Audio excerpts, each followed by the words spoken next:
L'homme s'apprêtait à jouer un match de football contre ses adversaires. Cependant, une clé à molette tomba du pantalon d'un des joueurs et il déclara qu'il était réparateur. L'arbitre siffla et le match commença. Ce joueur fit des mouvements de feinte inhabituels et parvint réellement à tromper les adversaires avec aisance. Ensuite, le ballon arriva au pied d'un autre joueur. Il utilisa des gestes exagérés pour figer les joueurs adverses. Lorsque le ballon parvint à l'homme, il saisit l'opportunité et était sur le point de tirer. De manière inattendue, les adversaires lancèrent une attaque contre lui, le faisant tournoyer dans les airs avant de s'écraser au sol. Avant qu'il ne puisse réagir, les joueurs adverses l'encerclèrent et commencèrent à le battre. Après qu'un des coéquipiers de l'homme eût été assommé par la clé, les agresseurs le soulevèrent et lui brisèrent la taille. L'homme trouva un endroit pour se cacher, mais de manière inattendue, il se retrouva juste à côté de son coéquipier déjà inconscient. Puis, un autre coéquipier fut battu et jeté à ses côtés. En regardant ses coéquipiers vaincus, l'homme eut une vision. Le terrain de football s'était transformé en champ de bataille. Il ramassa une mitraillette et commença à tirer, puis lança une grenade. À ce moment-là, l'entraîneur apparut et le ramena à la réalité. L'homme demanda de l'aide à l'entraîneur, mais celui-ci lui montra un carton rouge et l'expulsa du match. C'est alors qu'un homme leva son sous-vêtement blanc et s'agenouilla en signe de reddition.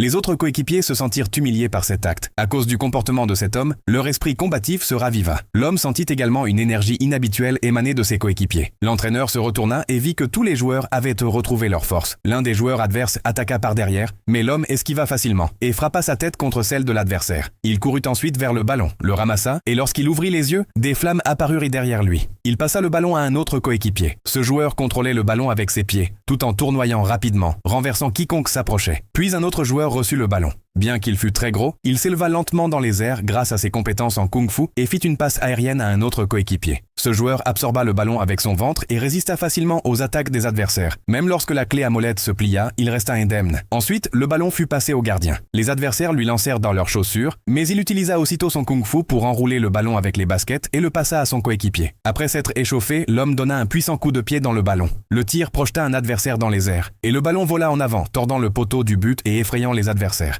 Cette équipe de football avait finalement remporté le match.